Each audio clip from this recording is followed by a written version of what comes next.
नमस्कार, आप देख रहे हैं अमर उजाला काव्य और मैं हूं दीपाली अग्रवाल। एक इंसान अपने जीवन में बहुत सारी ख्वाहिशें रख सकता है, नाम की, दौलत की, शोहरत की और कई बार बहुत सारे फैंस होने की भी। अगर उसको ये सारी चीज़ें मिल भी जाएं, तब भी कई बार कुछ ऐसा है जिसकी कमी उसे खलती रहती है। कई बार वो अवसाद या डिप्रेशन के घेरे में खुद को घिरा हुआ महसूस करता है। वो एक अच्छा फिल्म डायरेक्टर हो सकता है, लेकिन फिर भी मरने के अलग अलग तरीकों के बारे में बात करता है। हम यहाँ बात कर रहे हैं लेजेंडरी डायरेक्टर और एक्टर गुरुदत्त साहब के बारे में। उन पर एक किताब है, उनकी ज़िंदगी पर यासिर उस्मान साहब ने लिखी है। किताब का नाम है गुरुदत्त, एक अधूरी दास्तान। यासिर जी इससे पहले भी 3 किताबें लिख चुके हैं, राजेश खन्ना पर, रेखा पर और संजय दत्त पर। ये उनकी चौथी किताब है। यासिर जी रामनाथ गोयनका सम्मान से सम्मानित हैं, पत्रकारिता से भी जुड़े हुए हैं। ये किताब अंग्रेज़ी में लिखी गई थी, इसका हिंदी अनुवाद महेंद्र नारायण सिंह यादव जी ने किया है। तो आज हम बातचीत करेंगे इस किताब के बारे में, गुरुदत्त साहब के बारे में और यासिर उस्मान जी के बारे में, यासिर उस्मान जी से, जो इस वक्त हमारे साथ लंदन से जुड़े हुए हैं। बहुत बहुत स्वागत है सर आपका। बहुत शुक्रिया दीपाली, और इस इंट्रोडक्शन के लिए भी। और जैसा कि हम जानते हैं, इसकी वजह जो हम आज बात कर रहे हैं वो ये है कि ये सेंटिनरी ईयर है गुरुदत्त साहब का, और 9 जुलाई को जी अगर वो होते तो 100 साल के हो गए होते। और ये एक अहम पड़ाव भी है और रेलेवेंट भी है, जिसको हम कहते हैं ना कि इतने साल बीत जाने के बाद भी अगर मैं और आप जी बैठ के उनके बारे में बात कर रहे हैं तो कुछ वो जो खासियत है जिसकी वजह से वो किताब भी लिखी गई और हम आज बैठे भी हैं और ये गुफ्तगू कर रहे हैं। बहुत जी शुक्रिया। जी, मैंने ये किताब पढ़ी आपकी लिखी हुई, जो आपने तो अंग्रेजी में लिखी, हिंदी अनुवाद इसका महेंद्र नारायण सिंह यादव जी ने किया है। जी, तो जी, किताब महेंद्र मैंने जी ने हिंदी किया है में और ही, अच्छा अच्छा अनुवाद किया है बहुत उन्होंने। जी बहुत अच्छा अनुवाद है। हुँ। मैंने किताब हिंदी में ही पढ़ी। लेकिन जब हम गुरुदत्त साहब के बारे में बात कर रहे हैं, तो बहुत सारे पहलू जो हम उनके समझते हैं फिल्मों से, उनके डायरेक्शन से या एक्टिंग से, वो किताबों से और ज़्यादा निकल कर आते हैं, हम उन्हें और समझते हैं। आप ने क्योंकि उनकी बहन से बातचीत की, फिर उस आधार पे पूरी किताब लिखी। आपको गुरुदत्त साहब में सबसे ज़्यादा फ़ैसिनेटिंग क्या लगा? मुझे दीपाली सबसे ज़्यादा फ़ैसिनेटिंग क्या लगा, ये बहुत अच्छा सवाल है, क्योंकि देखिए मेरी किताब से पहले भी गुरुदत्त पर बहुत कुछ लिखा जा चुका था। ख़ास तौर पर हुँ, वो सारा फ़ोकस उनकी फ़िल्मों पर, उनके सिनेमा पर होता था। किस तरह हुँ, वो अपने वक़्त से आगे थे जब वो फ़िल्में बना रहे थे। क्या जी, वो खूबसूरत सेट्स पे शूट करते थे, किस तरह अपनी सॉन्ग पिक्चराइज़ेशन करते थे, किस तरह कैमरे का इस्तेमाल, हुँ, लाइटिंग का इस्तेमाल और सॉन्ग पिक्चराइज़ेशन, ख़ास तौर पर क्योंकि वो कोरियोग्राफ़र थे, डांसर थे खुद। जी, उनकी शुरुआत उन्होंने पूरी ट्रेनिंग ली थी उदय शंकर डांस सेंटर अल्मोड़ा में उस ज़माने के, द लेजेंडरी जी, उदय शंकर जी, से।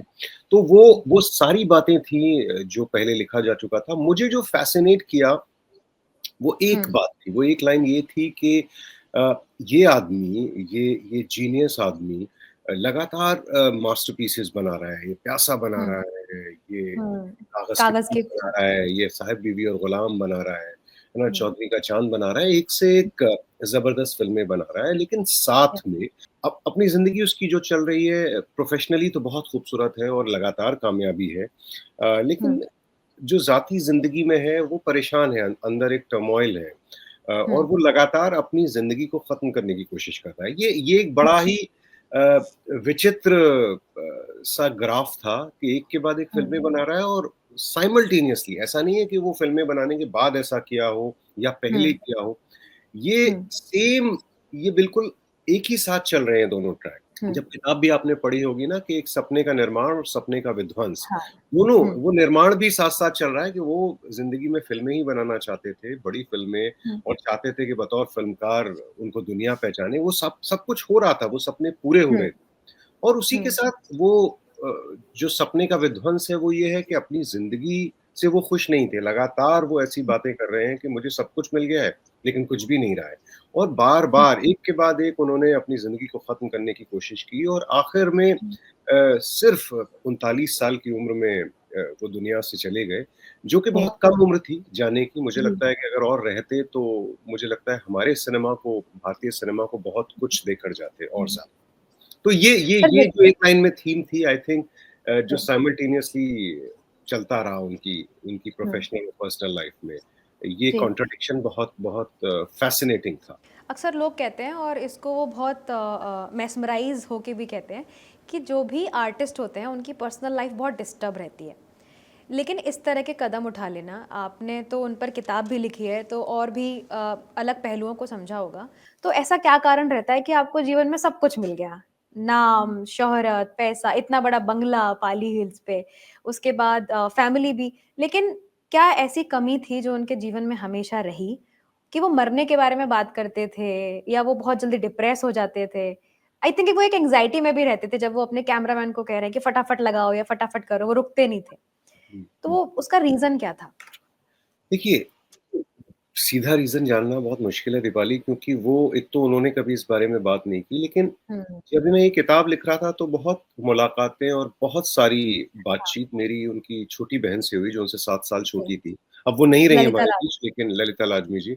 जी। लेकिन जिस वक़्त मैं किताब कर रहा था उन्होंने पार्टिसिपेट किया और लगातार वो हुँ, बात करती रहीं और बहुत शुरुआत में वो बोलती थी कि देखो बस फ़िल्मों पे बताऊँगी मैं, लेकिन धीरे-धीरे चूँकि हमारी बातचीत शुरू हुई तो वो फिर बहुत सारी बातें उन्होंने बताई। हुँ, और सामने ये आया कि वो बार-बार, जैसे आप बोल रही हैं कि वो डिप्रेशन था, वो भी ये लफ्ज़ का इस्तेमाल करती थीं और ये हुँ, मैं फिर से कहना चाहूँगा, जो हमें सुन रहे हैं दर्शक हमारे या देख रहे हैं, कि एक हुँ, तो हम लोग स्पेशलिस्ट नहीं हैं, एक्सपर्ट्स हुँ, नहीं हैं मेंटल हुँ, हेल्थ के। तो जो है मैं उनकी बहन के हवाले से कह रहा हूँ, उन्होंने भी कहा कि शुरू में हमें लगा कि गुरुदेव डिप्रेस्ड है और पहला सुसाइड अटेम्प्ट हुआ, उसके बाद भी हुँ, चूँकि प्यासा के वक़्त हुआ था, तो सब कुछ प्यासा पे दाँव पे लगा था, तो हम लोग आगे बढ़ गए। हमने ज़्यादा नहीं कहा कि चलो ये फ़िल्म पूरी हो जाए, रिलीज़ हो जाए, फिर प्यासा रिलीज़ हुँ, हो गई। उसके बाद भी उनका ये लगातार रहा, जिसमें एक मेजर वजह थी उनकी पत्नी गीता दत्त से जो उनका रिश्ता था, वो उसमें दरारें हुँ, पड़ती जा रही थी, वो टूट रहा था और हुँ, उसकी कई वजह थी, जो मुझे ललिता लाजमी ने बताई और जो जो किताब में दर्ज है। लेकिन वो लगातार कोई इश्यू था, मेंटल हेल्थ इश्यू, जो हुँ, शुरुआत में डायग्नोज़ नहीं हुआ। बाद में डायग्नोज़ हुआ और डॉक्टर ने कहा कि इनको डिप्रेशन है, लेकिन ही हुँ, नीड्स अ साइकियाट्रिस्ट। तो एक हुँ, साइकियाट्रिस्ट आए, उन्होंने गुरुदत्त से बात की जैसे साइकियाट्रिस्ट करते हैं और कुछ घंटे बातें की और हुँ, उस वक़्त चूँकि अवेयरनेस नहीं थी मेंटल हेल्थ पे, जैसे आज के दौर में हुँ, काफ़ी हाँ, बढ़ गई है। ये मैं बात कर रहा हूँ 1962 की या 63 की। जी, तो जी, 60 के दशक में वो मेंटल अवेयरनेस नहीं थी और गुरुदत्त के भाई और उनकी फैमिली को लगा कि ये इतने सारे पैसे ले गए साइकियाट्रिस्ट और इन्होंने तो कुछ किया नहीं, ये तो सिर्फ़ बात करने आए। तो ₹500 वो उस ज़माने में लेकर हाँ, गए। हाँ, जैसा कि उनकी बहन ने हुँ, मुझे बताया कि ये सिर्फ़ बात करने के ₹500 ले गए, तो बिल्कुल अवेयरनेस नहीं थी।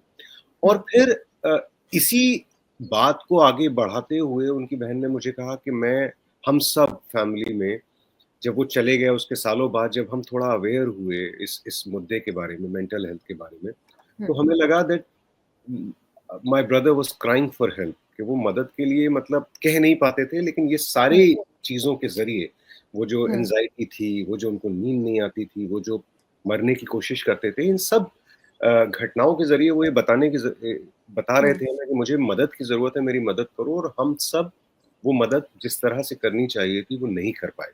तो हुँ, ये वो डिप्रेशन था या उससे आगे भी कुछ था, अगर मेडिकल हुँ, टर्म बोलें, वो पूरी तरह हुँ, कभी डायग्नोज़ नहीं हुआ, लेकिन वो डेफ़िनेटली कुछ था जो उनको परेशान कर रहा था। वो नॉर्मल ये नहीं था कि वो टेंशन थी। बहुत सारे फ़िल्मकार होते हैं और फ़िल्म मेकिंग भारी टेंशन का काम है। हुँ, कोई हुँ, हल्का-फुल्का काम नहीं है, बहुत चीज़ें, और वो स्टूडियो भी चला रहे थे, वो प्रोड्यूसर भी थे, फ़िल्म प्रोडक्शन कंपनी थी, एक हुँ, स्टाफ था जिसको हर महीने सैलरी देनी थी। फ़िल्में नहीं हुँ, चलती थी, तो एक ही फ़िल्म फ्लॉप हुई उनकी, कागज़ के फूल, तो सैलरी रुक गई सबकी, तो वो सारी टेंशन्स थी, लेकिन वो टेंशन हर स्टूडियो वाले और हर फ़िल्मकार को दुनिया भर में रही है। तो हुँ, वजह वो नहीं थी, वजह इंटरनल थी। और वो आई थिंक वो कभी डायग्नोज़ नहीं हो पाई और वो लगातार उससे जूझते रहे। वो हुँ, भागते थे, जैसा कि किताब में लिखा हुआ है कि उनका अपना बंगलो था, लेकिन वो भाग के अपने स्टूडियो के छोटे कमरे में, अकेले कमरे में सोते थे। वहाँ भी उनको चैन नहीं मिलता था, तो अपने फार्म हाउस चले जाते थे, वहाँ खेती करते थे। वहाँ भी नहीं मिलता था, तो लंदन भाग जाते थे, हुँ, यूरोप भाग जाते थे। अलग-अलग मतलब वो दुनिया से भागना चाहते थे और कोई चीज़ उनको लगातार परेशान करती थी। हुँ, वो चीज़ कभी ठीक से ना तो उन्होंने खुद बात की, क्योंकि बहुत अंतर्मुखी थे। बहुत ज़्यादा इंट्रोवर्ट थे और अपनी बहन को बुलाते थे वो कि आओ मुझे तुमसे बात करनी है। ये सब जब भी वो अस्पताल से लौट के आए आफ्टर सुसाइड हुँ, अटेम्प्ट, तो वो बुलाते थे, वो जाके बैठ जाती थी और उनकी बहन ने मुझे बताया कि मैं 1-1 घंटे हम बैठे रहते थे, वो मेरे सामने बैठे हैं और खामोश। तो कभी हुँ, मेरे पति के बारे में पूछ लिया या मेरे बच्चों के बारे में पूछ लिया, लेकिन वो जो कहना चाहते थे, हम उनसे एक लाइन पूछते भी थे कि आपने मुझे बुलाया, आप कुछ बात करना चाहते हैं? और वो कुछ वो हुँ, गर्दन हिला के मना कर देते थे। मतलब ही ही कुड नेवर टॉक। तो वो बहुत अ, ये प्रॉब्लम थी उनकी कि वो बता भी नहीं पाते थे और दूसरे लोग चूँकि अवेयरनेस नहीं थी तो समझ नहीं पाते थे। तो ये जो पहलू था ये मेरी किताब का भी एक अहम पहलू बन गया कि ये एक बड़ा मानवीय पहलू है। उनका सिनेमा ग्रेट है और महान फ़िल्में बनाई उन्होंने, इससे तो कोई इनकार ही नहीं है और वो उनके बारे में हुँ, लिखा भी बहुत जा चुका है। लेकिन हुँ। मैं इस पक्ष के बारे में बात करना चाहता था इस किताब के ज़रिए। जी। लेकिन यासिर जी एक पहलू और है उनके जीवन का, गीता दत्त तो एक पहलू है ही, लेकिन जब हम गुरुदत्त साहब को याद करते हैं, तो ज़ाहिर तौर पर जो उनके फैन्स हैं, वो वहीदा रहमान जी को भी याद करते हैं। लेकिन जब भी उनसे डायरेक्ट सवाल पूछा गया वहीदा जी से, तो उन्होंने बोला कि इस किताब में भी हालाँकि लिखा हुआ है कि निजी बातें हैं, तो निजी रहनी चाहिए। आपको कुछ इनसाइट्स जब आपने बात की होगी उनकी बहन से या बाकी के लोगों से और जो आपने रिसर्च की होंगी, आप इस विषय पर क्या कहेंगे? देखिए जो शुरुआत हुई थी वहीदा रहमान ऑलरेडी साउथ की फ़िल्मों में काम कर चुकी थी हुँ, और हिंदी सिनेमा में उन्हें गुरुदत्त ही लेकर आए और उनको ग्रूम हुँ, किया। पहले हाँ, सीआईडी बहुत बड़ी हिट थी जो वहीदा रहमान की डेब्यू फ़िल्म थी और सीआईडी के बनते-बनते ही गुरुदत्त साहब रियलाइज़्ड कि ये तो बहुत कमाल का टैलेंट है और हुँ, बड़ी-बड़ी एक्ट्रेसेस उससे प को अप्रोच कर चुके थे वो प्यासा के रोल के लिए। लेकिन हुँ, ही रियलाइज़ कि नहीं ये मुझे वहीदा जी को देना है और वो वहीदा जी को सिलेक्ट किया जो कि अब हम आज भी प्यासा देखते हैं तो लगता है कि कितना सही निर्णय था, सही फैसला था। लेकिन प्यासा के साथ एक जो आर्टिस्ट और म्यूज़ का रिलेशनशिप होता है या एसोसिएशन होता है, he they were really close and uh, all his contemporaries जो उस वक़्त जिनके इंटरव्यूज़ हैं उन्होंने सबने बात की है कि वो वहीदा को लेके एज़ एन आर्टिस्ट बहुत पॉसेसिव थे क्योंकि वो उनके स्टूडियो की सारी फ़िल्मों में काम करती थी, वही मेन एक्ट्रेस थी। और हुँ, फिर उस दौर के मीडिया में वो एसोसिएशन की बहुत खबरें भी थी, क्योंकि वहीदा जी ने उनके हुँ, बारे में बात की है कि बहुत छपता था। आई थिंक वहीदा जी की बात को ही हमें मानकर ही चलना चाहिए कि कभी ना तो गुरुदत्त ने उस दौर में बात की, ना उस दौर के इंटरव्यूज़ अगर आप वहीदा जी के देखेंगी, तो उनमें कोई बात है, ना ही गीता दत्त में कोई बात है। मुझे ललिता लाजमी ने बताया कि इतनी ज़्यादा अ, गॉसिप मैगज़ीन्स में उस वक़्त खबरें आने लगी थी कि ये एक फैक्टर ज़रूर था उनके हुँ, रिश्ते में एक टेंशन इसकी वजह से लेकिन मेन मेन जो गुरुदत्त और गीता दत्त का रिश्ते में जो मेन कॉन्फ्लिक्ट था वो ये नहीं था। उनका मेन कॉन्फ्लिक्ट जैसा कि मैंने किताब में भी लिखा है वो ये था कि जब शादी होने से पहले Guru Dutt was a struggling film maker and Geeta Roy उस वक़्त गीता रॉय हुआ हुँ, करती थी। गीता रॉय वाज़ जी, ऑलरेडी एन एस्टेब्लिश्ड स्टार वो बहुत बड़ी स्टार सिंगर थी उस वक़्त हुँ, और उस वक़्त मंगेशकर सिस्टर्स लता जी और आशा जी की उस तरह से स्टारडम पूरी तरह आया नहीं था, तो गीता दत्त बड़ी स्टार थी। लेकिन हुँ, शादी के बाद क्या हुआ कि गुरुदत्त ने कहा कि नहीं अब आप हमारी फ़िल्मों में ही गाइए बस और उन्होंने ऐसा किया भी। गुरुदत्त की जो शुरुआती फ़िल्मों की कामयाबी है, चाहे वो आर-पार हो, मिस्टर एंड मिसेस 55, प्यासा, कागज़ के फूल हुँ, तक, उसमें हुँ, ज़बरदस्त कंट्रीब्यूशन गीता दत्त के गानों का है। अगर आप देखिए क्या याद हुँ, रहता है आपको उन फ़िल्मों से, तो आपको गाने याद आएँगे सबसे पहले। वो हुँ, गाने किसने गाए हुँ, हैं? सारे के सारे गीता दत्त ने गाए हैं। हुँ, तो लेकिन एक स्टेज पर आके गीता दत्त को ये लगने लगा और ये मैं गुरुदत्त की बहन के हवाले से बता रहा हूँ, जो गीता दत्त के काफ़ी क्लोज़ थी। हुँ, कि ये तो इतने बड़े स्टार बन गए लेकिन मेरा स्टारडम तो खत्म हो गया क्योंकि अब मैं बाहर की हुँ, फ़िल्मों में गाती नहीं हूँ और दूसरे सिंगर्स मुझसे आगे निकल गए और मैं मुझे ये नुकसान हो गया। तो ये एक हुँ, टसल था वो कहती भी थी गुरुदत्त से कि मैं बाहर की फ़िल्मों में गाऊँ, वो कहते थे अरे तुम हमारी फ़िल्मों में गा तो रही हो, तो ये लगातार एक एक जो मेन कॉन्फ्लिक्ट था वो ये था। अब उस हुँ, चूँकि ये रिश्ता इस पे दरारें शुरू हो गई थी, फिर ये सारे फैक्टर्स ये जो र्यूमर्स थी वहीदा जी के साथ या हुँ, गुरुदत्त और एक्ट्रेसेस के साथ काम करते थे, तो उसमें जो र्यूमर्स जो कि फ़िल्मी दुनिया में एक बहुत आम बात है। तो इन सब फैक्टर्स ने कंट्रीब्यूट तो किया, लेकिन वहीदा जी ने हमेशा मेंटेन किया कि ये बहुत आर्टिस्ट और म्यूज़ वाला ही एक एसोसिएशन रहा लास्ट तक।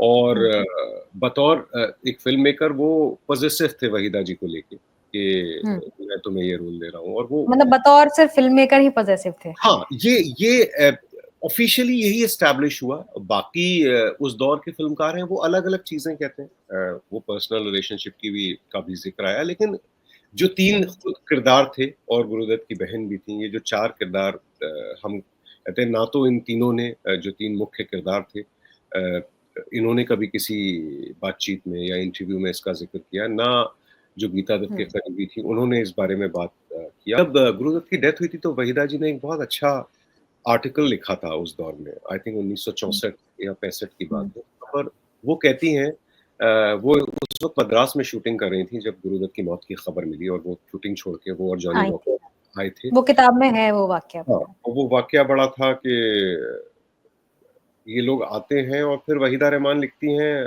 अपने उस आर्टिकल में कि वो यही चाहते थे, वो मौत चाहते थे। Which is a very hmm, very strange thing to say कि उन्होंने कई बार कोशिश भी की थी और आखिरकार उन्हें वो मिल गया जो वो चाहते थे। हुँ, अ ये बहुत गहरी बात भी है कि वो समझती भी थी।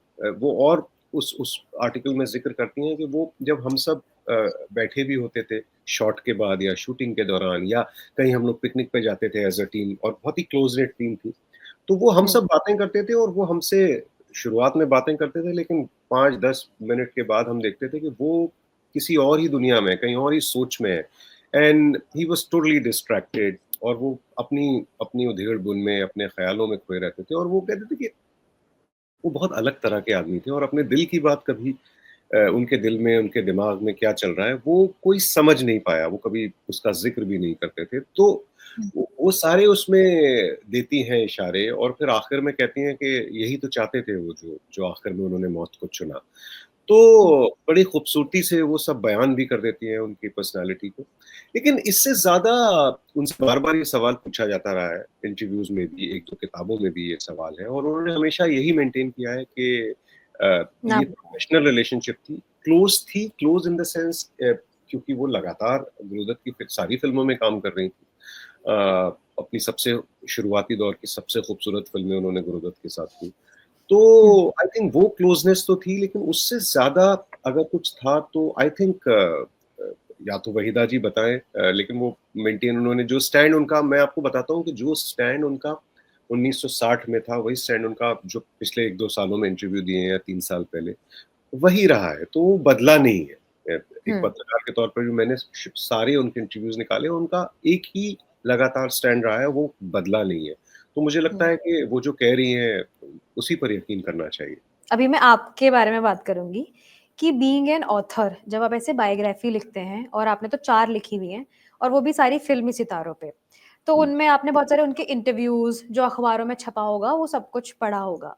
हुँ, वो हुँ, कितना ट्रस्टवर्दी रहता है ख़ास तौर पे जब हम ऐसी कोई किताब लिख रहे हैं।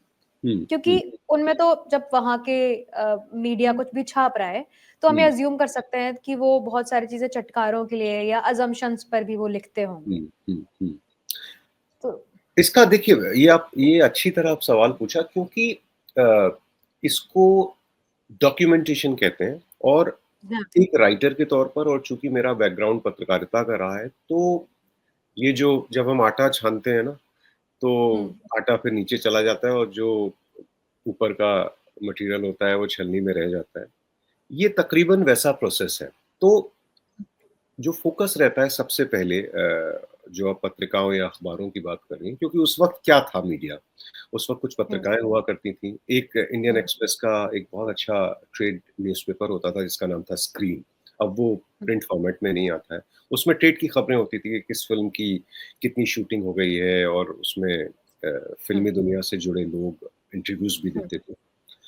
तो सबसे पहला फ़ोकस तो मेरा रहता है कि इंटरव्यूज़ पे रहे, आर्टिकल्स पे नहीं, क्योंकि जो आप चटखारे वाली बातें कर रही हैं, वो आर्टिकल्स होते हैं, है ना? हुँ, कि फलाने का हुँ, इस सीन हुँ। चल रहा है, या जैसे इस एग्ज़ाम्पल मैं एक एग्ज़ाम्पल अगर दूँ तो जैसे साहिल लुधियानवी और सुधा मल्होत्रा के बारे में बहुत सारी हाँ, बातें होती हैं। हाँ, हाँ। लेकिन साहिर और सुधा दोनों ने कभी भी कुछ नहीं बोला। बल्कि ठीक सुधा है, जी ने तो अभी बिल्कुल, हाँ, बिल्कुल आपने सही एग्ज़ाम्पल दिया। तो मेरा फ़ोकस रहता अगर मैं इन दोनों के बारे में लिखता कि क्या साहिर ने कुछ इसके बारे में बात की है? क्या सुधा हुँ, मल्होत्रा ने इसके बारे में बात की है? नहीं हुँ, की है। पहली चीज़ तो ये कि इस पे हुँ, कितना ज़्यादा लिखा जा सकता है। तो फिर हम जाएँगे जो इन लोगों के बहुत करीबी थे, प्रोफ़ेशनली हुँ, एज़ वेल एज़ पर्सनली।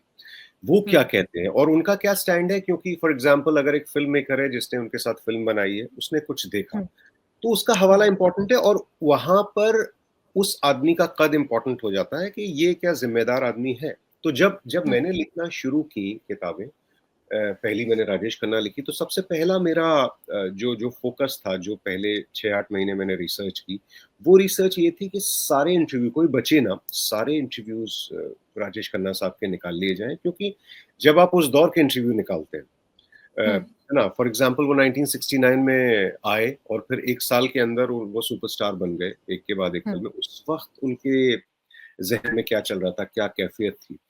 अगर आप उनके 2000 साल 2000 में वो उस दौर की बात करेंगे, तो अभी उसमें बहुत चीज़ें ऐड करेंगे, वो उनकी मेमोरीज़ हो गई है, ठीक है?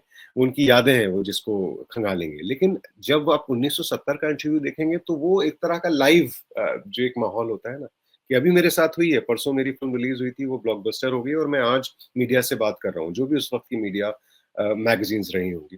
तो एक तो वो है कि उस दौर में जब ये जवान थे, जब ये 25-26 साल के थे और ऐसी कामयाबी मिली जो उससे पहले किसी ने नहीं देखी, तो उनके वो कैसे रिएक्ट कर रहे थे। तो उस दौर के इंटरव्यूज़ बहुत इम्पोर्टेंट है।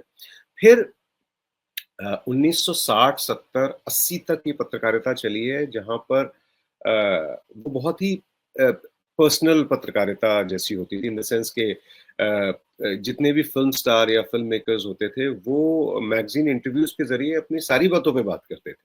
और कई चटखारे वाली बातें भी होती थी। फिर जो जिसके बारे में बात कर रहे हैं वो अगले अंक में उसका जवाब देता था उन्हीं मैगज़ीन्स के ज़रिए। तो एक ये ट्रेंड था उस दौर में। उस तरह की पत्रकारिता अब खत्म हो गई है लेकिन लेकिन वो एक अहम अध्याय भी था फ़िल्म पत्रकारिता का। कई चीज़ें होती हैं जो आपको लगता है कि नहीं यार ये तो ये कह नहीं सकता और ये जो फ़िल्म स्टार ये बात कह रहा है ये फैक्चुअली इनकरेक्ट है। ऐसा भी कई बार होता है कि फ़िल्म स्टार इंटरव्यू में भी कई बार गलत बोल देते हैं। तो as a journalist and as a writer uh, आपको वो वेट करके चलना है कि ये फैक्चुअली सही बात बोल रहा है। वो जो साल बता रहे हैं कि मेरी फ़िल्म आई थी या मेरा झगड़ा हुआ था या कुछ कुछ हुआ था, कोई घटना किसी इवेंट के बारे में, क्या ये सही है? तो दूसरी 4 जगह से आपको वो देखना पड़ेगा कि हाँ, ये जिस घटना की बात कर रहे हैं, वो ये सही है या नहीं। तो ये एक रिसर्च प्रोसेस है।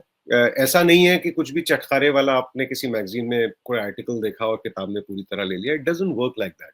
तो पहली चीज़ हमेशा इंटरव्यूज़, उनके अपने कथन, उनके अपने वक्तव्य, वो इम्पोर्टेंट है रिसर्च में और उनको ढूँढना बहुत ज़रूरी है। वो मल्टीपल सोर्सेज़ होते हैं।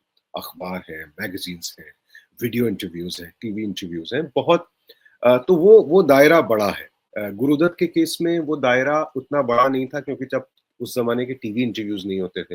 वो खुद इतने इंट्रोवर्ट थे कि प्यासा जैसी बड़ी फ़िल्म बनाने के बाद और कामयाब होने के बाद भी उनके इंटरव्यूज़ ही नहीं मिलते हैं। बहुत ही छुट-पुट इंटरव्यूज़ हैं जो उन्होंने किसी छोटे अखबार को, बंगाली अखबार को दिए हैं या इस तरह इंटरव्यूज़ हैं। तो वो पूरी तरह अपने करीबी लोगों की, जिन लोगों ने उनके साथ काम किया, प्रोफ़ेशनली क्लोज़ या पर्सनली क्लोज़, जैसे मैं उनकी बहन से मिला या पुराने इंटरव्यूज़ जो उन्होंने दूसरे फ़िल्मकारों के जो उनके दोस्त रहे थे।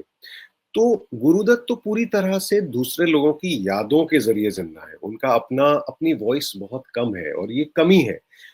लेकिन जब डॉक्यूमेंटेशन आप करने जाते हैं तो इसकी वजह से छोड़ नहीं सकते। जैसे मैं आपको दूसरी चीज़ बताऊँ कि अगर लेकिन अहम पॉलिटिकल हस्ती है तो आप ऐसा नहीं है कि अगर वो मीडिया से बात नहीं करता या नहीं करती तो आप लिखेंगे नहीं क्योंकि एक भारत में कोई है एक एक दौर है, एक राजनीतिक दौर है जिसके बारे में अगर प्रेस से बात भी ना करे कोई तब भी आपको you have to document history, it's political history. मेरे केस में ये सिनेमैटिक हिस्ट्री है। तो वो एक ज़िम्मेदारी भरा काम है और वो रिसर्च बहुत ज़रूरी है। वो चटखारे आप ले सकते हैं क्योंकि फ़िल्मी दुनिया है लेकिन वो भी अगर रिसर्च्ड होंगे तो ज़्यादा अच्छा रहेगा। आपने जो बायोग्राफ़ीज़ लिखी हैं उसके बारे में, तो जब हम फ़िल्मी सितारों पर बायोग्राफ़ी लिखते हैं, तो ऐसी किताबों से बहुत सारे लोगों के या उनके फैन्स के भ्रम भी टूटते होंगे। आप कभी ये बात सोचते हैं कि ये पहलू लोगों को नहीं पता है, पता चलेगा तो उनको कैसा लगेगा, कैसा महसूस करेंगे? कोई भी काम आप इस तरह नहीं सोच सकते हैं कि अगर ये पता चलेगा तो इसका क्या इम्पैक्ट होगा। ना ही इस तरह सोचा जाता है कि अच्छा ये लिख दूँ तो किताब बिक जाएगी। देखिए, ज़हन कोई भी काम इस तरह होगा तो आई थिंक वो नियत ही गलत हो जाती है। हुँ, मेरा जो जो फ़ोकस रहा है वो हमेशा ये रहा है कि अच्छा ये बड़ी दिलचस्प कहानी है। जब मैंने अब राजेश खन्ना पे लिखना शुरू किया जो मेरी पहली किताब हुँ, थी, हुँ, उसका ओरिजिन यहाँ से आया कि मैं उस वक़्त मुंबई में था और जब उनका देहांत हुआ तो मैंने उनका फ्यूनरल अटेंड किया। अच्छा वो हुँ, उनका स्टारडम तो मेरे जन्म से पहले का था, तो मैंने देखा नहीं था, मैं विटनेस नहीं था उसका, लेकिन उनके फ्यूनरल में और मैं टीवी के लिए काम करता था उस वक़्त, तो मैंने एक छोटी-सी डॉक्यूमेंट्री बनाई और बहुत सारे लोगों से बात की। तो मुझे लगा ये हुँ, तो बड़ी दिलचस्प और बड़ी जज़्बाती कहानी है कि एक आदमी जो इतनी ऊँचाई तक गया, जब उनके शब्दों में कहें कि मैं तो हिमालय पर्वत तक गया था कामयाबी के और मैं हुँ, वहाँ से गिरा, तो कितनी चोट लगी होगी। And then the downfall, he is talking about his downfall. तो हुँ, वो जो डाउनफॉल है उस ऊँचाई के बाद, तो वो बहुत कॉन्ट्रडिक्शन बड़े कमाल के थे। तो क्या क्या गलत हुआ इनके साथ? क्या इनकी अपनी गलती थी? क्या वक़्त बदल गया? क्या क्या फ़िल्मों की दशा और दिशा बदल गई? क्या हुआ हुँ, उस पूरे दौर में? तो वो उनकी हुँ, कहानी तो थी, लेकिन 1970 और 80 के दशक के हिंदी सिनेमा की कहानी भी थी। हुँ, तो उसमें ऐसी चीज़ें हैं जो उनके लिए नेगेटिव है, लेकिन उसमें ऐसी चीज़ें भी हैं कि जब आखिरी के दौर में चल रहे थे, तब भी वो कितने पैशनेट थे अपनी फ़िल्मों के लिए। वो हुँ, एक उन्होंने लास्ट में ऐड किया था, वो पंखे का ऐड किया था, तो वो उसके पीछे हुँ, की क्या कहानी है, वो बहुत ही इमोशनल कहानी है। तो एक उनकी खूबसूरती भी थी उनके उनके कैरेक्टर हुँ, की। तो वो सारी चीज़ें होती हैं, तो वो बड़ा समग्र होता है और बड़ा थ्री डायमेंशनल चीज़ होती है। सिर्फ़ ये नहीं है कि हम शॉक वैल्यू पे जाएँ। हुँ, शॉक वैल्यू पे शुरू हुई है जब से बहुत ज़्यादा शुरू हुई है वो जब से हम ऑनलाइन पत्रकारिता के दौर में गए हैं। तो हुँ, वो चूँकि उतना ही हिस्सा उठा के और उसकी हेडलाइन बना के वो ज़रिया नहीं है, वो नज़रिया हमारा नहीं था जब शुरू किया, क्योंकि ये तो 300 पन्नों की किताब है और ये पूरी कहानी है। ये उस उनके बचपन हुँ, की बात भी करती है और हर चीज़ का कॉन्टेक्स्ट है। वो हुँ, एक पैराग्राफ उठा के कि उसने उस आदमी से ये कहा या उसने उस महिला से ये कहा, उतना उठा के लगा देंगे तो सारा कॉन्टेक्स्ट जो पीछे 100 पेज उनके बारे में कहे कहे गए हैं वो आउट ऑफ कॉन्टेक्स्ट कोट होता है। तो मुझे कभी उसका ये डर नहीं होता कि लोग क्या सोचेंगे। जैसे मैंने हुँ, संजय दत्त के बारे में लिखा था, तो वो उनका तो अपनी ज़िंदगी ही इतनी विवादों वाली रही है। वो जेल में रहे हाँ, हैं, टाडा हुँ, लगा था उन पर, हुँ, उनकी जो पर्सनल लाइफ़ थी वो तो हमारे सामने की बात है, बतौर हुँ, जर्नलिस्ट हमने कवर भी किया उनकी ज़िंदगी। तो वो तो हुँ, इतनी ज़्यादा कंट्रोवर्सीज़ जुड़ी हैं, लेकिन वो कंट्रोवर्सीज़ इम्पोर्टेंट है उनको समझने के लिए। वो हुँ, कंट्रोवर्सीज़ उस किताब का हिस्सा भी हैं और वो कैसे कि एक नरगिस और सुनील दत्त साहब का बेटा, जो खुद इतने बड़े स्टार्स थे, खुद इतने एस्टेब्लिश्ड हुँ, जाने-माने स्टार्स थे, उनका हुँ, बेटा एक बिल्कुल अलग राह पे चला।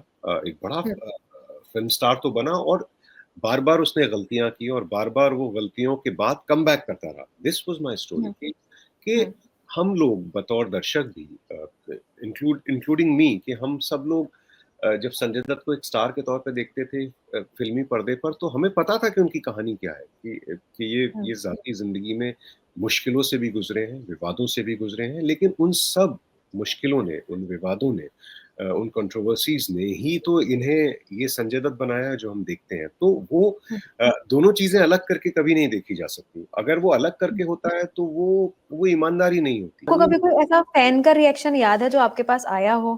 हाँ, हाँ। इन ऐसे रिएक्शंस हुँ, बहुत आते हैं। ख़ास तौर पे देखिए मैं बताऊँ तो राजेश खन्ना के मुझे पता नहीं था कि उनके बहुत सारे फैन्स बहुत बहुत स्टॉन्च फैंडम है उनका। ये मुझे नहीं हुँ, पता था क्योंकि जैसा कि मैंने कहा कि मेरे जन्म से पहले वो सुपरस्टार हुँ, मेरे पास बहुत सारे मेल्स हैं, मैसेजेस हैं, जिन्होंने कहा कि पेज नंबर 147 पे आपने लिख दिया है कि हुँ, अमिताभ की फ़िल्म ज़्यादा चली। आपको क्या पता है? आप तो लगता है उस कैंप के हैं और मैं किसी कैंप का नहीं हुँ, था। और मैं हुँ, उनको जवाब भी देता हूँ, लेकिन कई बार वो जवाब सुनने को तैयार नहीं होते क्योंकि वो हुँ, जो एज़ अ फ़ैन उनकी लॉयल्टी है, वो कई बार सच सुनने को तैयार नहीं होते। हुँ, ये एक खूबसूरती भी है फैंडम हुँ, की और ये एक एक नेगेटिव पॉइंट भी है। हुँ, खूबसूरती उसके लिए जिसके वो फ़ैन हैं कि अरे! ये तो हर हुँ, हाल में लॉयल है। और हुँ, नेगेटिव उसके लिए कि अच्छा फिर उसके बाद किसी कन्वर्सेशन की बैलेंस्ड कन्वर्सेशन की गुंजाइश नहीं रहती। कि कई लोग रिएक्ट करते हैं कि आपने जो इतनी कमाल की चीज़ बताई, ख़ास तौर पर उनके आखिर के सालों की, वो हमें नहीं पता थी कि जब वो स्टार नहीं रहे थे और जब वो उतने मीडिया में उनके इंटरव्यूज़ नहीं छपते थे क्योंकि कोई लेता ही नहीं था, वो फ़िल्मों में काम भी नहीं कर रहे थे। तो उस दौर में उनके साथ क्या गुज़रा, तो दोनों तरह की चीज़ें हैं और मैं पिंच ऑफ सॉल्ट के साथ ही उनको लेता हूँ कि ठीक है, कम से कम उस बहाने एक एक बहस भी होती है, एक बातचीत की शुरुआत होती है। जब तक वो एक तमीज़ के दायरे में रहती है, मैं जवाब भी देता हूँ, लेकिन कई बार भक्त भक्त लोग जो होते हैं ना, ख़ास तौर पर फ़िल्म स्टार्स के या पॉलिटिकल स्टार्स के, वो उनके साथ बातचीत मुश्किल होती है। तो वो क्योंकि वो बैलेंस में यकीन नहीं करते, वो एक सही कन्वर्सेशन में यकीन नहीं करते। लेकिन दोनों तरह के मुझे मैसेजेस, मेल्स और कई बार जब मैं लिटरेचर फेस्टिवल्स में होता हूँ, तो जो ऑडियंसेस होते हैं, वो भी कई बार बहस भी करते हैं। सर आपने क्योंकि 4 बायोग्राफी लिखी है और सारी सेलिब्रिटीज़ पे हैं चारों, तो आपको ऐसा लगता है कि इनके सेलिब्रिटी हो जाने पर इनकी लाइफ के कुछ अपने ट्रॉमास होते हैं? जब लोग कहते हैं ना कि सितारा है तो अकेलापन भी उसके जीवन में रहता है। गुरुदत्त साहब के बारे में तो हमने पढ़ा भी। तो आपको लगता है कि कुछ ऐसे ट्रॉमास हैं जो इनको इफ़ेक्ट करते हैं? हाँ, देखिए कहा तो जाता ही है ना, it's lonely at the top. तो एक तो वो चीज़ है कि जब आप उतना ऊपर चले जाते हैं तो एक जॉनी वॉकर साहब जो एक्टर हुए हैं ना, उनका एक बहुत दिलचस्प इंटरव्यू है पुराना, हुँ, जिसमें वो कहते हैं बड़ी फिलॉसॉफिकल बात कहते हैं वो कहते हैं हुँ, कि जब हमारा वक़्त था तो हम हिमालय पर्वत पे चढ़े मतलब कामयाब कामयाब हुए। उसके बाद हम पर्वत के ऊपर चढ़ के हमने माउंट एवरेस्ट पे अपना झंडा गाड़ा और हम लौट आए, बैठे थोड़ी रहेंगे। हुँ, ठीक है? तो ये एक बड़ी फिलॉसॉफिकल बात है कि जब जो भी ऊपर जाता है ज़ाहिर है उसको नीचे आना होता है, तो ये तो हुँ, प्रकृति का नियम है। हुँ, लेकिन कई बार क्या होता है कि जब स्टारडम आदमी और बहुत मेहनत से मिलता है स्टारडम, बहुत हुँ, अ अ, तकलीफ़ें लगती हैं, बहुत स्ट्रगल लगता है, सालों-साल, दशकों का स्ट्रगल लगता है और फिर जब वो डोलता है, वो सिंहासन डोलता है या ऊपर से, तो वो कई हुँ, लोग के लिए एक्सेप्ट करना मुश्किल होता है कि अच्छा कोई और आ गया जहाँ हम बैठे थे इतने साल से।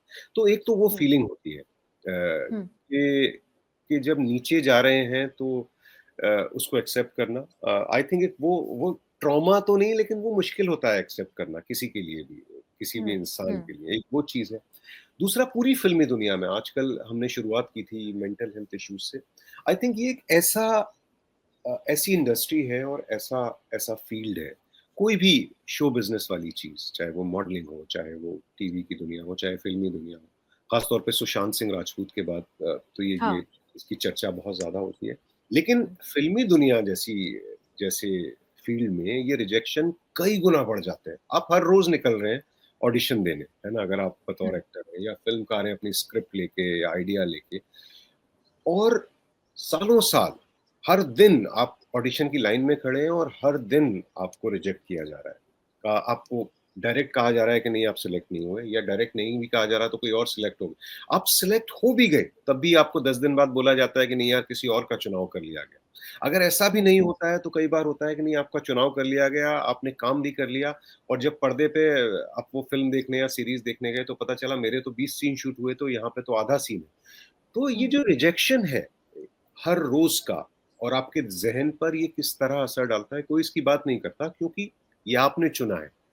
हुँ, आप शिकायत कर सकते हैं लेकिन उस शिकायत वो आप किससे करेंगे? वो आप क्या शिकायत करेंगे कि मैं ऑडिशन देने गया था और मेरा सिलेक्शन नहीं हुआ।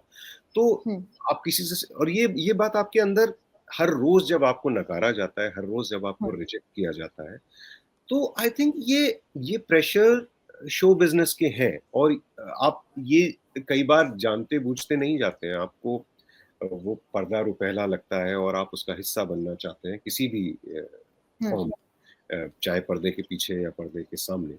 लेकिन वो रिजेक्शंस हिस्सा हैं क्योंकि लाखों लाख लोग वही चाहते हैं जो आप चाहते हैं। तो वो आई थिंक वो बुरा असर डालता है और उसके बाद बहुत चुनिंदा किस्मत वाले लोग होते हैं जो कामयाब हो जाते हैं उस फ़ील्ड में जाके। तो उसको पकड़े रहना क्योंकि वो कामयाबी भी बहुत फ्लीटिंग है। कुछ स्टार्स हैं जो सालों-साल तक चलते हैं। लेकिन अदरवाइज़ कुछ साल की है, कुछ महीनों की है, कुछ हफ्तों की है।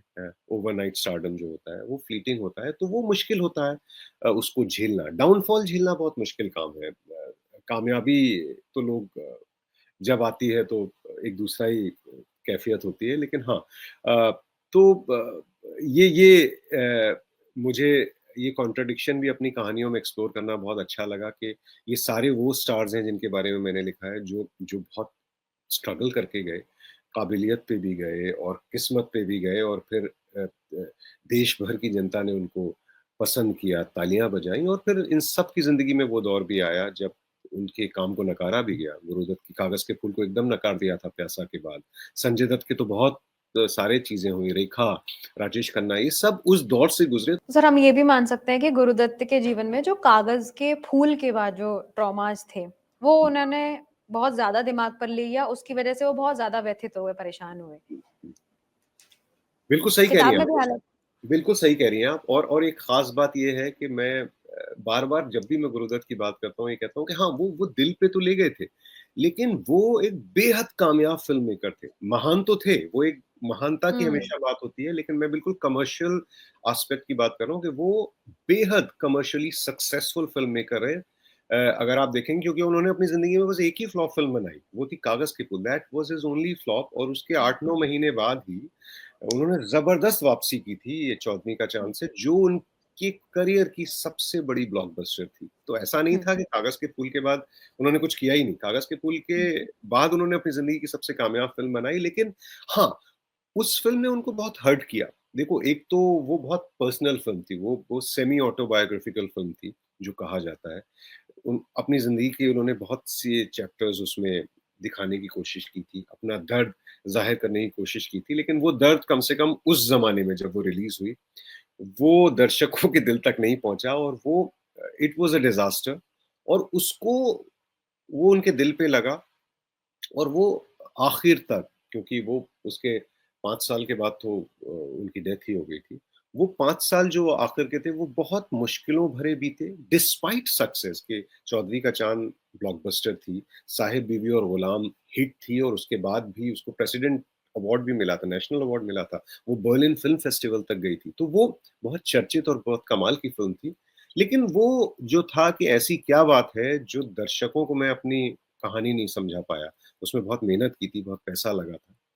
तो वो कभी निकल नहीं पाया। राज कपूर के साथ ऐसा हुआ था कि उन्होंने इतनी कमाल की फ़िल्में बनाई लेकिन आखिर तक जब तक वो रहे, वो ये बात करते रहे कि अरे मेरा नाम जोकर है, वो मेरे दिल के सबसे करीब फ़िल्म है क्योंकि वो चली नहीं थी। तो ये मुझे लगता है ये सब आर्टिस्ट के साथ ऐसा होता होगा कि जिसमें बहुत मेहनत हुई है, जो हिट हो जाती है वो तो ठीक है, उससे तो वो आगे बढ़ जाते हैं।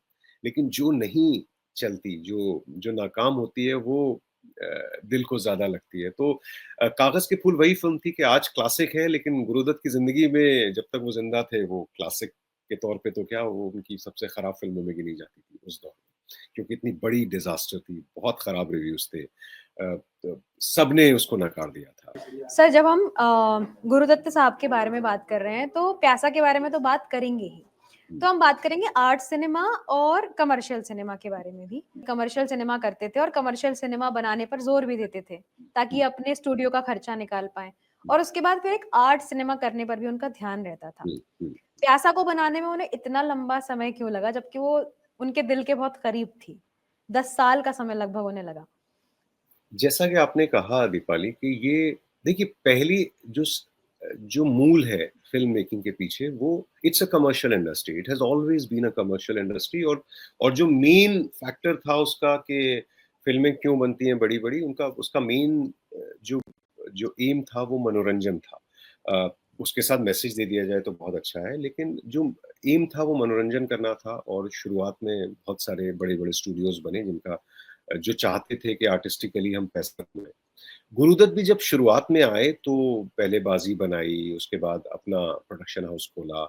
उसमें आर-पार बनाई बहुत सक्सेसफुल, उसके बाद दूसरी hit film mister and Mrs 55। हुँ, जब हुँ, ये सब कामयाबी से पैसे कमा लिए और एक नाम हो गया तो तब उन्होंने ये फ़ॉर्मूला निकाला कि अब मैं एक जो अपनी अपनी जो बात कहना चाहता हूँ as an artist, as as a hmm, as an artistic film maker वो मैं हुँ, कहूँगा लेकिन चूँकि मेरा स्टाफ़ भी है उनकी तनख्वाहें भी जानी हैं और पैसा होगा तभी तो मैं अपनी आर्टिस्टिक फ़िल्मों पे लगा पाऊँगा। तो उनका एक फ़ॉर्मूला था कि 1-2 फ़ॉर्मूला फ़िल्म्स बनाएँगे, उसके बाद एक आर्टिस्टिक फ़िल्म बनाएँगे। तो हुँ, आर-पार, मिस्टर एंड मिसेस 55 के बाद उन्होंने प्यासा जो उनका ड्रीम सब्जेक्ट था जिसको वो पिछले 10 साल से बनाना चाह रहे लेके थे। बनाना चाहते हाँ। थे, जो उनके अपने हुँ, फ़ादर के स्ट्रगल से इंस्पायर्ड था, जो उनके अपने जो 1947-48 में उनका स्ट्रगल था, जब उनके पास काम नहीं था और रिजेक्शंस थे, एक आर्टिस्ट के हुँ, रिजेक्शन। हुँ, तो तब उन्होंने वो कहानी लिखी थी। वो फ़िल्म मेकर के रिजेक्शन थे, लेकिन वो कहानी में उसको पोएट बना दिया है, क्योंकि वो एक पोएटिक स्टेटमेंट देना चाहते थे। तो वो उन्होंने रिस्क लिया। अब आप कमाल देखिए कि उस दौर के दर्शकों का भी कमाल है और तारीफ़ की जानी चाहिए, क्योंकि प्यासा जब रिलीज़ हुई 1957 में, तो उस हुँ। साल की टॉप 5 हिट फ़िल्मों में शुमार थी। वो बहुत बड़ी हिट थी, कमर्शियली। वो एक आर्टिस्टिक पिक्चर थी। और वो एक आर्टिस्टिक फ़िल्म है, लेकिन अगर आप आज भी प्यासा को देखेंगी, कोई भी देखेगा, मैं देखता रहता हूँ, मेरी पसंदीदा फ़िल्मों में से एक है। हुँ, वो मुझे बहुत एंटरटेनिंग फ़िल्म लगती है, और जब मैं कई लोगों से ये बात ज़िक्र करता हूँ, जो गुरुदत्त को कहते हैं महान फ़िल्म मेकर हैं, जो मैं भी मानता हूँ, तो वो एंटरटेनमेंट वर्ड से बड़ा बेधकते हैं। और मैं कहता हूँ कि यार, ये तो कमाल की बात है कि वो इतनी गहरी बात एक कमर्शियल मेनस्ट्रीम फ़िल्म, जो मैं प्यासा को मानता हूँ, और कमर्शियली सक्सेसफुल फ़िल्म के ज़रिए कह पाते हैं। इस फ़िल्म ने गड़बड़ भी की उनकी ज़िंदगी में, कि ये दर्शकों ने उसको हाथों-हाथ लिया, फ़िल्म इतनी बड़ी हिट हुई। आज तक वो कमाल की फ्री फ्लोइंग फ़िल्म है। उसमें चंपी तेल मालिश भी है, और जिन्हें हुँ, नाज़ पर हिंद है वो कहाँ है। दोनों हुँ। दोनों सारे साहिर के गाने हैं। सारे साहिर के गाने, और मतलब हर मूड की चीज़ है उस हुँ, फ़िल्म में। वो हुँ, जब कामयाब हुई, तो गुरुदत्त को लगा कि अरे वाह! ये तो अब मुझे ज़रूरत ही नहीं है फ़ॉर्मूला फ़िल्म की, अब तो मैं अगली फ़िल्म उन्होंने कागज़ के फूल बनाई, जो कि और भी ज़्यादा गंभीर और सीरियस फ़िल्म थी। तो वो उन्होंने गलती भी की कि वो और ज़्यादा सीरियस चले गए, जो जो और उसमें कई प्रॉब्लम्स भी थी उस फ़िल्म में, जो आज भी दिखती हैं, उसमें बहुत कमाल की हुँ, चीज़ें भी हैं, लेकिन ऐज़ अ फ़िल्म अगर प्यासा और कागज़ के फूल को आप कंपेयर करें, तो प्यासा बिल्कुल फ्री फ्लोइंग, मनोरंजक, येट अ डीप फ़िल्म। कागज़ के फूल हुँ, में कई चीज़ें बिल्कुल लगती हैं कि ये तो जा ही नहीं रही इस कहानी के साथ। लेकिन उसमें जो अच्छी चीज़ें हैं, वो इतनी अच्छी हैं कि जिसकी वज़ह से वो आज क्लासिक मानी जाती है। हुँ, तो ये दर्शकों की भी तारीफ़ करनी चाहिए कि उस दौर में दर्शक, अगर आप आर्टिस्टिक कमर्शियली वायबल फ़िल्म दे रहे थे, तो उस दौर में भी दर्शक देखने जा रहे थे। उनको ऐसा नहीं था हुँ, कि पैसा कितनी सीरियस इश्यू है, या जिन्हें नाज़ है हिंद पर वो कहाँ है, और हुँ, पब्लिशिंग और पोइट और मुशायरे चल रहे हैं उस फ़िल्म में, लेकिन फिर भी हर वर्ग के दर्शकों ने वो फ़िल्म देखी, और वो बहुत कामयाब फ़िल्म थी, कमर्शियली सक्सेसफुल फ़िल्म।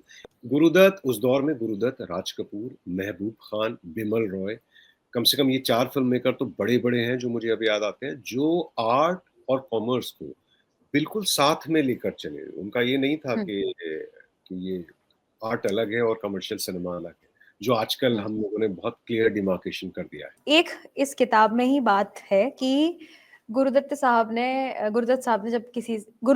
से जब किसी ने पूछा हुँ, हुँ, कि आप नहीं चाहते कि गीता आपसे ज़्यादा सफल जीवन में हुँ, हो, हुँ। तो उन्होंने उसको प्रतिकार भी किया उस बात का कि नहीं ऐसा नहीं है। तो आपको लगता है कि निजी जीवन में वो कहीं न कहीं उनके भीतर कोई इनसिक्योरिटी थी इस बात को लेकर? क्योंकि गीता दत्त हमेशा से उनसे एक बड़ी स्टार थीं और उसके वो बाद उन्होंने कहा कि वो मैं वो चाहता तो हूँ कि वो सिर्फ़ हाँ, मेरे स्टूडियो के लिए गाए। आई थिंक वो उस दौर की भी इनसिक्योरिटी रही होगी, वो एक मर्द की इनसिक्योरिटी भी थी। वो एक फ़िल्मी दुनिया में काम करने वाले और उसकी खराब असलियत को समझने वाले फ़िल्मकार की भी थी। लेकिन ये कॉन्ट्रडिक्शन भी बड़ा अजीब है कि उनकी फ़िल्मों की जो महिलाएँ हैं, महिला किरदार हैं, वो सशक्त है, and they are hmm, working women, है ना? अगर हाँ, आप आर-पार से शुरू करेंगे, तो आर-पार में फ़िल्म शुरू होती है और गाना शुरू होता है कहीं, कभी यार कभी पार जो गाना है। तो आप हाँ, देखेंगे वो हाँ, कौन गा रहा है? वो एक एक महिला है, एक मज़दूर महिला है, जो सिर पे ईंटें या एक मकान बन रहा है कंस्ट्रक्शन हाँ, साइट पे वो काम करे। शी इज़ अ जी, वर्किंग वुमन। प्यासा में वो जो भी वो काम कर रही है, लेकिन वो इंडिपेंडेंट लड़की है। मधुबाला दिखाते हैं मिस्टर एंड मिसेस 55 में, वो एक आधुनिक महिला है। तो हुँ, ये तो एक उनकी फ़िल्मी किरदार हुए। हुँ, है ना? उनकी कागज़ के फूल में वो टीचर है वहीदा रहमान। तो हुँ, सब काम करने वाली महिलाएँ हैं। लेकिन निजी हुँ। ज़िंदगी में वो कहते हैं अपनी पत्नी से कि मैं नहीं चाहता कि तुम बाहर के प्रोड्यूसर्स की फ़िल्मों में गाना गाओ, तुम सिर्फ़ मेरी फ़िल्मों में गाओ। ये व्हाई कॉन्ट्रडिक्शन डू और हाँ, ये वो कॉन्ट्रडिक्शन क्यों? क्योंकि ये चीज़ साहिर लुधियानवी के साथ भी है, कि जब साहिर लुधियानवी जी गाना लिख रहे हैं गीत लिख रहे हैं, तो वो महिला सशक्तिकरण के लिए गीत लिख रहे हैं। हाँ, हाँ। लेकिन उनकी बायोग्राफी में लिखा हुआ है कि उन्होंने अपनी कुछ कज़िन्स को मना कर दिया कि जब मैं कमा रहा हूँ, तो तुम घर से बाहर क्यों निकलोगी? तो वही गुरुदत्त के साथ है।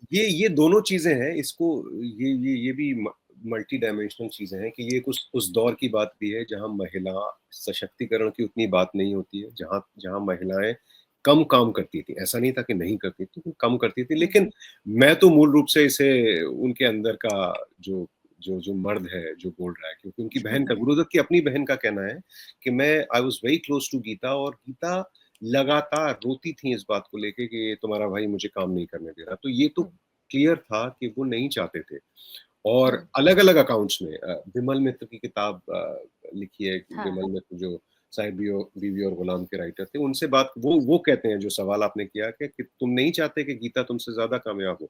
तो वो हाँ, फौरन मना, गुरुदत्त कहते हैं नहीं, मैं ऐसा नहीं चाहता, मैं चाहता हूँ कि वो मेरी फ़िल्मों में जाकर गाकर और राइट, कामयाब हो। लेकिन वहाँ हुँ, भी वो कह रहे हैं कि वो मेरी फ़िल्मों में गाकर।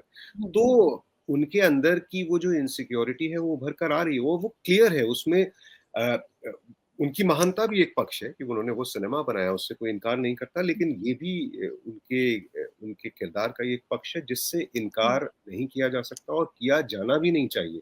क्योंकि ये सिर्फ गॉसिप भी नहीं है, और उनकी बहन ने मुझे बार-बार, वो किताब में दर्ज है, रिकॉर्डेड इंटरव्यूज़ हैं जहाँ वो कह रही हैं कि नहीं, गीता और इनका झगड़ा और कॉन्फ्लिक्ट ही यही था कि वो चाहते ही नहीं थे कि बाहर काम करो, वो आखिर तक इस बात पे लड़ाई होती रही। और एक दौर तो ये भी आया जब गुरुदत्त ने अपनी फ़िल्मों के गाने भी अपनी फ़िल्मों के लिए भी दूसरे सिंगर्स ले आए। चौदहवीं का चाँद में वो आशा भोसले को ले आए। हाँ, हुँ, और बाद की फ़िल्मों में भी साहिब बीवी और गुलाम में भी 1-2 गाने आशा भोसले ने गाए, तो हुँ, वो कॉन्फ्लिक्ट बढ़ता ही गया। और हुँ, गीता दत्त को ये लगता ही रहा कि मेरा स्टारडम, जो मेरा करियर था, वो इनसे शादी होने की वज़ह से ख़त्म हो गया। ये तो सच्चाई है। हुँ, जिसके बारे में हम, चूँकि महानता, कोई आदमी महान हो जाता है तो इन पहलुओं पर बात नहीं करते, लेकिन वो फिर पूरी कहानी नहीं होती है। मुझे हुँ, लगता है कि ये तो कमी थी उनके अंदर, और जिसके बारे में ना उन्होंने खुद कभी बात की, लेकिन उनकी ज़िंदगी से करीब से जुड़े लोग थे। मेरी किताब में उनकी कम से कम बहन ने ये बात बार-बार कही है कि ये हुँ, अ, गीता उनसे कहती भी थी, झगड़े भी होते थे, लेकिन वो मानते नहीं थे। मुझे फ़िल्मों का हमेशा हमेशा बहुत शौक रहा, और ख़ास तौर पर हिंदी हुँ, सिनेमा, तो मैं बहुत ज़्यादा ऑब्सेस्ड रहा उससे। हुँ, तो मैंने दिल्ली में इंडिया हैबिटेट क्लब है, इंडिया हैबिटेट सेंटर है, वहाँ पर एक फ़िल्म हुँ, क्लब हुआ करता था। मुझे पता नहीं अब उतना वाइब्रेंट है कि नहीं, but it used to be a vibrant film club जहाँ पर रेगुलरली वो अच्छा सिनेमा दिखाते थे। तो हुँ, मैं कोई 23-24 बरस का रहा हूँगा उस वक़्त, मैं पुरानी बात बता रहा हूँ। और उन्होंने गुरुदत्त पे एक रेट्रोस्पेक्टिव किया था, जिसमें मैंने गुरुदत्त की सारी फ़िल्में, ये जिनकी हम बात कर रहे हैं, प्यासा, कागज़ के फूल, हुँ, साहिब बीवी और गुलाम, आर-पार, मिस्टर एंड मिसेस 55, ये सब बड़े पर्दे पर देखी। तो वो एक अलग एक्सपीरियंस था। अच्छी फ़िल्में तो ये हैं, ये सब हम मानते हैं, महान फ़िल्में हैं, ये हम हुँ, मानते हैं, हुँ, लेकिन मेरी दिमाग में जो आया प्यासा देखने के बाद, जब मैं निकला स्टेन ऑडिटोरियम से, हैबिटेट हुँ, सेंटर, ये आया कि ये तो लग ही नहीं रहा है कि 1957 की फ़िल्म है, और मैं ये 2001-2 में फ़िल्म देख रहा हूँ, या 2005 में था, वो कब था। हुँ, तो मुझे लगा ये तो पुरानी नहीं लग रही। हाँ, ये ब्लैक एंड व्हाइट में बनी हुई है, लेकिन ये तो मुझे लग रहा है, अरे मैंने तो कोई बिल्कुल नई-सी फ़िल्म देखी, और मुझे ऐसी हुँ, फ़ीलिंग आई। तो हुँ, मुझे बेसिक कहानी पता थी गुरुदत्त की। उसके बाद मैंने और रिसर्च करना शुरू किया, और मैं हमेशा से लिखना चाहता था, तो मुझे लगा कि अरे, और फिर मुझे ये पता चला कि ये कितना टर्मॉइल था इनके अंदर, कितना टर्बुलेंट इनकी पर्सनल लाइफ़ थी, और ये उसी वक़्त, उसी टर्बुलेंस, उसी टेंशन में ये मास्टरपीस क्रिएट कर रहे थे। तो ये हुँ, कॉन्ट्रडिक्शन हमेशा से मुझे बड़ा फ़ैसिनेट करता था। और जैसा कि मैंने बताया कि उनकी फ़िल्में डेटेड, पुरानी नहीं लगती। अगर आप अभी भी देखेंगे, अगर आप कागज़ के फूल के सीक्वेंसेस देखेंगे जहाँ पर वक़्त ने किया क्या हँसी सितम, वो आपको हुँ, लगेगा कितने आलीशान है कि हुँ, ये उस आदमी ने 1960 के दशक में ये क्रिएट कर दिया।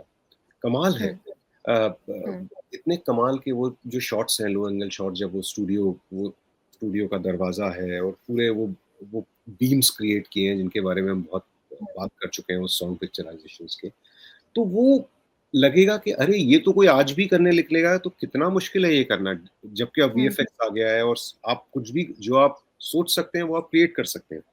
उस हुँ, आदमी ने बिना किसी अ इफ़ेक्ट के, कैमरा इफ़ेक्ट के, वीएफएक्स के, वो क्रिएट कर दिया है जो आज भी stands the test of time, जिसको कहते हैं ना कि वक़्त कितने दशक गुज़र गए लेकिन वो सारी दशक लांघ गया है और समय की सीमा से पार गया है कि वो आज तक खड़ा है उसी मज़बूती के साथ।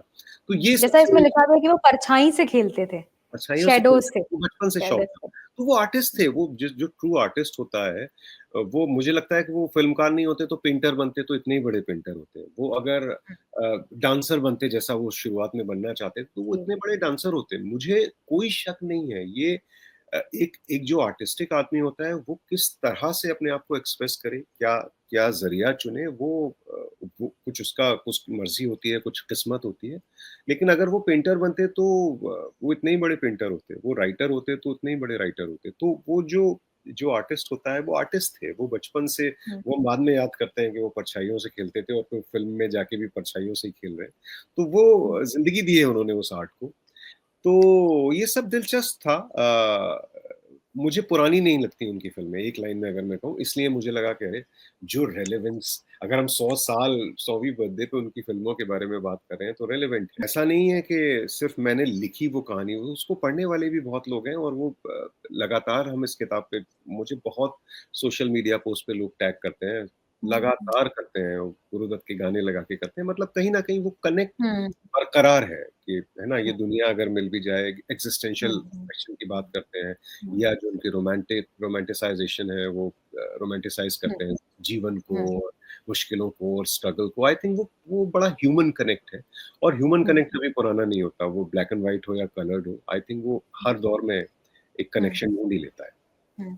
आपके बारे में मैं ये ज़रूर कहूँगी कि कमिंग फ्रॉम मिलेनियल जनरेशन तो मैंने गुरुदत्त साहब की पिक्चरें देखी हैं, गाने देखे हैं, गाने सुने हैं। लेकिन इस किताब में जिस तरीके से वो डिटेल्ड चीज़ें हैं और उनके बारे में जो पता चला, वो शायद इन जनरल अलग से पता नहीं चलता। बहुत शुक्रिया दीपाली आपने ये बात की और मुझे अच्छा लगता हाँ, है जब कोई किताब पढ़ के बात करता है तो हाँ। और ये कहानी बहुत करीब है मैं हमेशा कहता हूँ मेरे दिल के क्योंकि इसमें उनकी बहन का भी बहुत कंट्रीब्यूशन है और हुँ, हम घंटों बात करते थे। वो अपनी फैमिली एल्बम्स लेकर आती थी। उन्होंने मुझे कई तस्वीरें भी दी अपने बचपन की गुरुदत्त के साथ। कुछ हुँ, हमने किताब में यूज़ की हैं, कुछ नहीं की हैं, कुछ मेरे पास सहेज के रखी हुई हैं। और एक वो जो एक रिश्ता सा था जो बॉन्डिंग हुई हमारे बीच वो जब तक रही उनका 1-2 साल पहले निधन हो गया। हुँ। जब जी, तक रही हम फ़ोन पे बात करते रहे और वो वापस किताब में जाती थी और वो कहती थी आज मैंने वापस ये चैप्टर पढ़ा। वो मुझे बड़ा अजीब लगता था क्योंकि वो तो खुद ही विटनेस बता रही थी। वो खुद ही हाँ, वो किताब में बता भी चुकी हैं, फिर भी मेरे पास मैसेजेज़ हैं उनके भी वो कहती है आज मैंने ये चैप्टर पढ़ा तुम्हारी किताब का और मेरी आँखों में आँसू आ गए। तो मुझे लगता था कि अरे मतलब इन्होंने ही तो बताया है और ये खुद तो ये मुझे लगता था कि उस वक़्त जब ये किताब आई थी, कोई किताब पढ़े या ना पढ़े लेकिन उन्होंने ये फ़ोन करके बोल दिया she gave a quote for the cover मैंने कहा कि हुँ, किताब उसके लिए जा रही है वापस नए एडिशन हुँ, के लिए, तो आप कुछ कहना जी, चाहेंगी? तो उन्होंने बड़ा खूबसूरत कोट जो किताब पर है जिसमें जिसका हुँ। मतलब है गुरुदत्त की ज़िंदगी और उनके सिनेमा को समझने के लिए यह एक मुकम्मल किताब है। ये बहुत बड़ी बात है कि गुरुदत्त की हुँ, बहन जिन्होंने उनकी ज़िंदगी पूरी देखी। बहुत किताबें हैं गुरुदत्त पे लेकिन उनकी बहन, सगी बहन ने किताब के बारे में बात की। मेरे लिए बहुत बड़ा इनाम था ये और हुँ, दर्शकों ने भी मतलब पाठकों तक भी पहुँची ये किताब और अब इस किताब को निकले हुए भी 3-4 साल हो गए हैं, अब तो 100 हुँ। साल के लिए नया एडिशन निकला है। लेकिन मुझे लगता है कि ये कई दर्शकों के, पाठकों के दिल तक पहुँची तो मुझे ये बात बहुत खुशी देती है, बहुत खुशी हुँ, देती है। मुझे उम्मीद है सर और ज़्यादा लोगों तक ये किताब पहुँचेगी, फिर गुरुदत्त साहब को इस साल 100 साल भी पूरे हो जाएँगे, तो हम उनका 100वाँ साल इस बार मनाएँगे। तो बहुत-बहुत धन्यवाद, बहुत-बहुत शुक्रिया और बातें करेंगे तो लोग फिर किताब नहीं पढ़ेंगे। किताब नहीं पढ़ेंगे, बहुत शुक्रिया दीपाली, मुझे बहुत अच्छा लगा और बहुत शुभकामनाएँ आपको और किताबें पढ़ती रहिए मेरी पढ़िए बिल्कुल। या ना पढ़िए लेकिन किताबें पढ़ती रहिए, मैं सबसे कहता हूँ और किताबें पढ़ना ज़रूरी है, आज के दौर में और भी ज़्यादा ज़रूरी है और गुरुदत्त का नाम लेते हुए इस बातचीत का अंत करते हैं, बहुत शुक्रिया। बहुत-बहुत धन्यवाद सर। Thank you. कर रहे थे गुरुदत्त साहब पर लिखी हुई किताब जो कि मंजुल प्रकाशन से आई है, यासिर उस्मान जी ने लिखी है। गुरुदत्त साहब को इस साल 100 बरस पूरे हो जाएँगे। एक बहुत अच्छी बातचीत यासिर जी के साथ हुई। इसी के साथ आपका बहुत-बहुत धन्यवाद। आभार।